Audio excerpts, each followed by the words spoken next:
এটা হচ্ছে ডুপ্লেক্সের সিঁড়ি, এটা আছে 7 ইঞ্চি, এটা আছে 7.5, এটা আছে 6, এটাতে আছে আলহামদুলিল্লাহ, এটাতে 4 আছে, এটাতে 3। এটা হচ্ছে সিঁড়ির অবস্থা। রাউন্ড সিঁড়ি হচ্ছে বাংলাদেশে ডুপ্লেক্স বাড়িতে সবচেয়ে বড় স্ক্যাম হয়, প্রতারিত হয় সবচেয়ে বেশি। আর এই প্রতারিতর প্রথম ফান হচ্ছে আপনার মতো প্রবাসী। এই সিঁড়িটা যদি এখন না ভাঙেন, এই সিঁড়িটা নিজ দায়িত্বে ইনশাল্লাহ 3 বছর পর এমনি ভেঙে যাবে। আসসালামু আলাইকুম।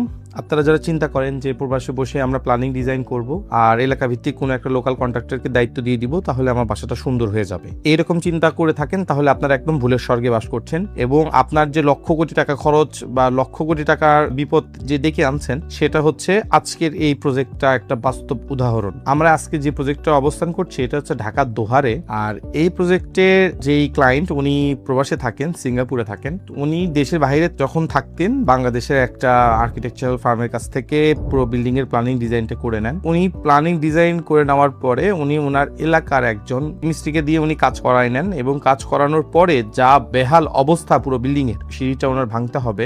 এমনও নাকি হয়েছে, আমি জানতে পেরেছি যে প্রজেক্টে ইঞ্জিনিয়ার একভাবে ডিরেকশন দেন, আমাদের সম্মানিত মিস্ত্রি উনি ইঞ্জিনিয়ারের থেকেও বেশি বোঝেন, এবং ইঞ্জিনিয়ারের থেকে বেশি বোঝার কারণে উনার ইঞ্জিনিয়ারের সাথে ওনার বেশ কয়েকদিন বাকবিতণ্ডতা হয়েছে প্রজেক্টেই। তো কন্ট্রাক্টর সাথে ইঞ্জিনিয়ার আর যোগাযোগ করেন নাই। কন্ট্রাক্টর মালিককে বুঝিয়েছেন যে ইঞ্জিনিয়ার আসার প্রয়োজন নাই, আমরা আমাদের মতোই কাজ করব। আর ইঞ্জিনিয়ার যখন নিজেকে অপমান বোধ করেছেন এবং ইঞ্জিনিয়ারের সাথে যখন মিসবিহেভ করা হয়েছে, তখন ইঞ্জিনিয়ার আর প্রজেক্টে নেক্সট টাইম আর যান নাই। তো এরপরের তো অবস্থা এইটা আপনারা নিজেরাই দেখতে পাচ্ছেন কি অবস্থা করে রেখেছে। আজকে যে প্রজেক্টের যেটা মূল ফোকাস, সেটা হচ্ছে যে আপনারা যদি চিন্তা করেন যে দায়িত্ব দিয়ে দিলাম একটা ইন্টেরিয়র ফার্মকে বা একটা আর্কিটেকচারাল প্রতিষ্ঠানকে বা একটা সিভিল ইঞ্জিনিয়ারিং কোম্পানিকে আমি দায়িত্ব দিয়ে দিলাম, আর তারা আমাকে একটা প্ল্যান ডিজাইন করে বই আকারে দিয়ে দিল, তাদের দায়িত্ব শেষ। আমি এখন আমার পছন্দ মতো একজন কন্ট্রাক্টরকে, যাকে আমি জাস্টিফাই করি নাই, তাকে আমরা ভেরিফাই করি নাই, তাকে আপনি দায়িত্ব দিয়ে দিলেন, আপনার বিল্ডিংটা খুব সুন্দরভাবে হয়ে গেল, তাহলে ভাই আপনি সম্পূর্ণ একটা ভুলের স্বর্গে বাস করছেন। এখন করণীয়টা কি,